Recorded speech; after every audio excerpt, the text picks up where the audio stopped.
dia, povo! Parte 2, Geografia 2. Capítulo 23. Urbanização nos países desenvolvidos e em desenvolvimento. Urbanização na América Latina. Como já foram estudados os principais conceitos e fenômenos da geografia urbana, pode-se agora enveredar pelas principais características da evolução do fenômeno urbano nas diversas regiões do planeta. Como ponto de partida, será vista a América Latina, já que sua análise pode ser bastante elucidativa para o entendimento do fenômeno urbano brasileiro, que é o principal objetivo. A América Latina ela passou por um processo de colonização caracterizado pela intensa concentração de terra e construção de um ordenamento territorial submetido à economia exportadora de bens primários. Como consequência, o desenvolvimento da urbanização foi marcado pelo surgimento de redes em arquipélago, ou seja, sem uma articulação interna efetiva. A maioria das grandes cidades latino-americanas foram, no passado colonial, centros urbanos fundamentais para a organização econômico-espacial da fase primária exportadora, de base colonial e pós-colonial, formando redes de drenagem das exportações do interior até o litoral. As cidades mais importantes que surgiram deste contexto geográfico localizam-se no litoral ou próximas a ele, e até hoje são essenciais no desenvolvimento das redes urbanas dos respectivos países. No século XX, especialmente a partir do final da Segunda Guerra Mundial, a urbanização da região se acelerou e as principais razões foram o processo de industrialização e a modernização da base técnica de produção agrícola. É evidente que os dois fenômenos não ocorreram com a mesma intensidade em toda a região. No Brasil, México e Argentina, a grande industrialização concentrou capitais nas principais cidades que atraíram grandes fluxos migratórios. O processo de modernização do campo concentrou ainda mais a terra e liberou grande quantidade de força de trabalho para as cidades. Uma vez que as condições de vida no campo eram bastante precárias e o desenvolvimento econômico era mais robusto nas principais cidades que se industrializavam. É fácil compreender por que essas cidades tiveram facilidade de atrair grandes contingentes migratórios. Se a urbanização foi menos intensa nos países latino-americanos, que não se industrializaram eficientemente, os problemas urbanos não foram menores.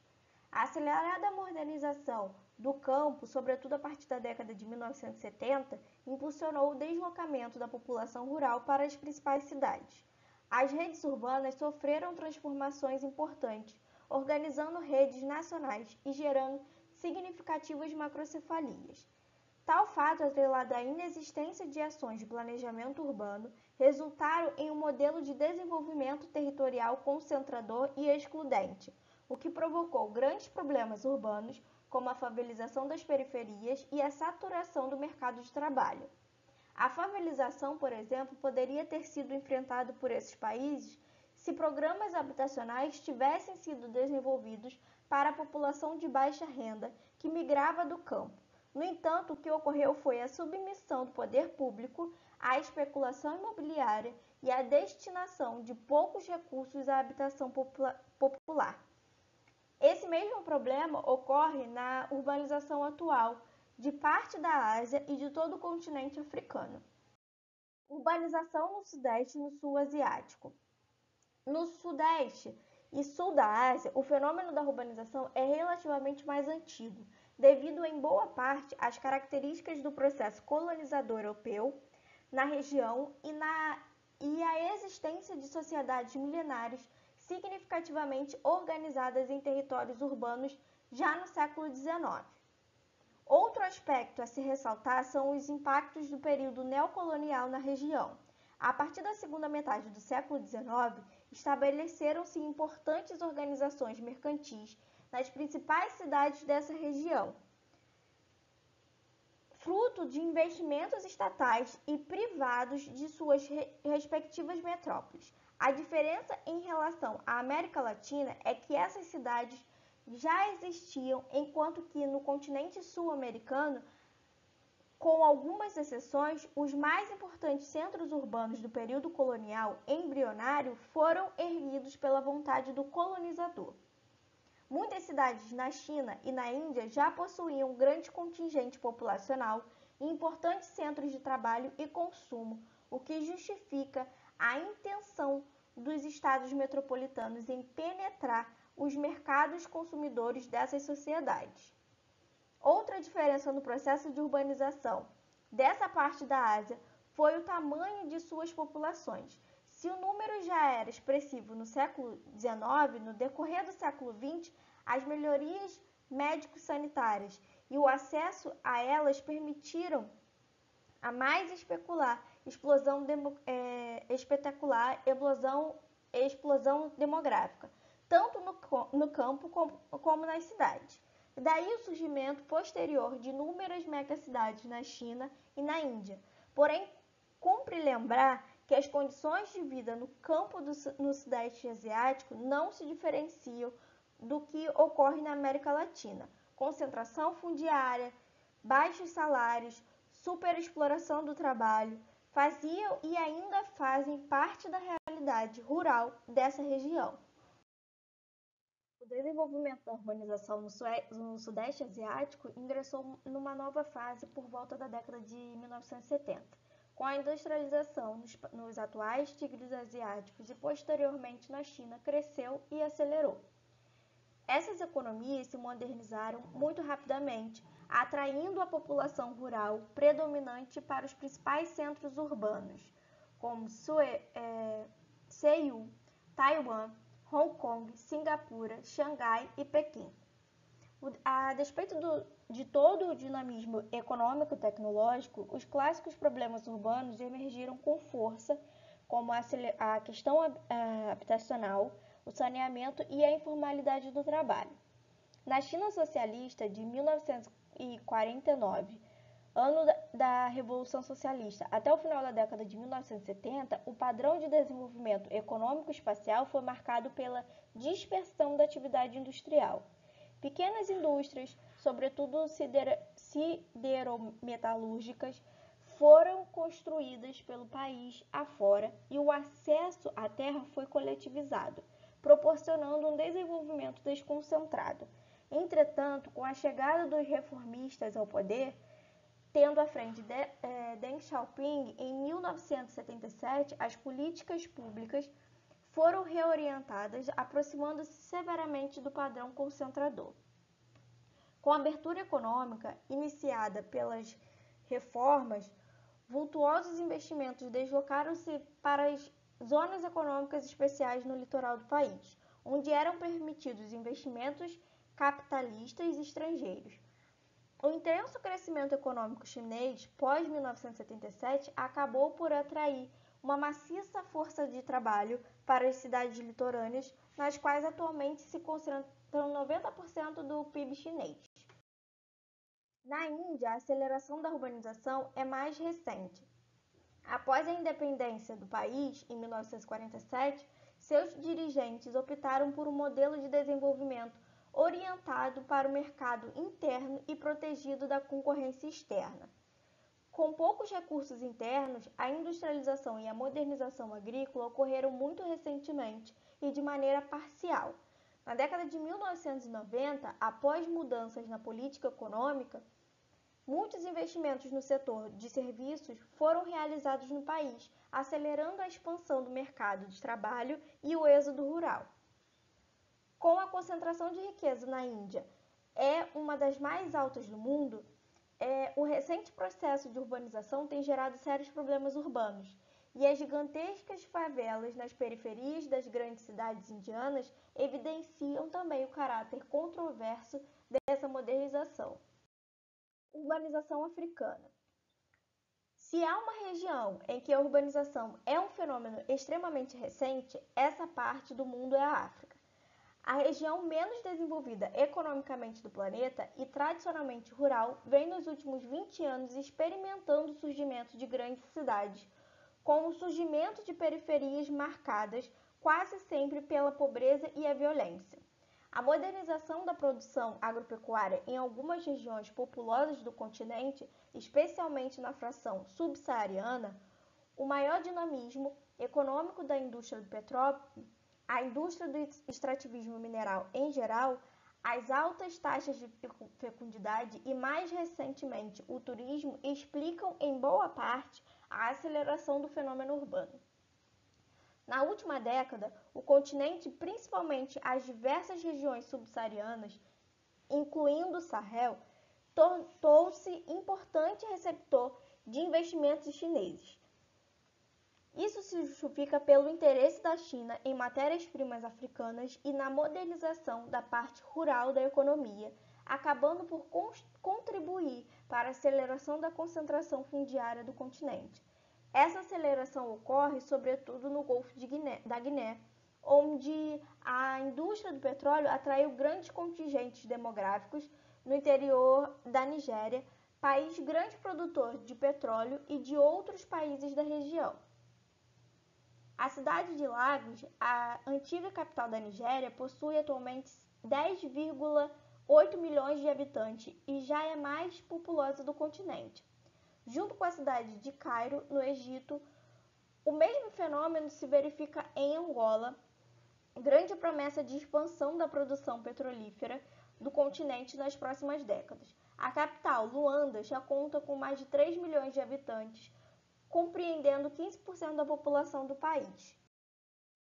Na África do Sul, a industrialização, com base na extração mineral e a grande concentração da terra, são as principais responsáveis pelo surgimento de grandes cidades. Apesar da maior robustez econômica do país no continente, a concentração de renda é muito elevada e, por efeito, as grandes cidades apresentam sérios problemas de planejamento e habitacionais. No restante da fração subsaariana, a fuga para as cidades litorâneas, em sua maioria, mostrou-se uma questão de sobrevivência diante dos intensos conflitos e da precariedade socioeconômica do interior. No caso extremo norte-africano, as severas condições climáticas contribuíram para a concentração populacional no litoral, onde as chuvas são as mais generosas no inverno e ao longo das principais bacias hidrográficas, como é o caso da Bacia do Nilo, onde há uma importância econômica agrícola de várzea. A indústria de petróleo e gás próspera no Maghreb e o desenvolvimento do turismo contribuíram essencialmente para que as antigas cidades da região e o Vale do Nilo acelerassem a urbanização. Urbanização América anglo-saxônica. Os Estados Unidos e o Canadá são economias centrais, de modo que experimentaram o processo de urbanização de uma forma mais lenta e gradual.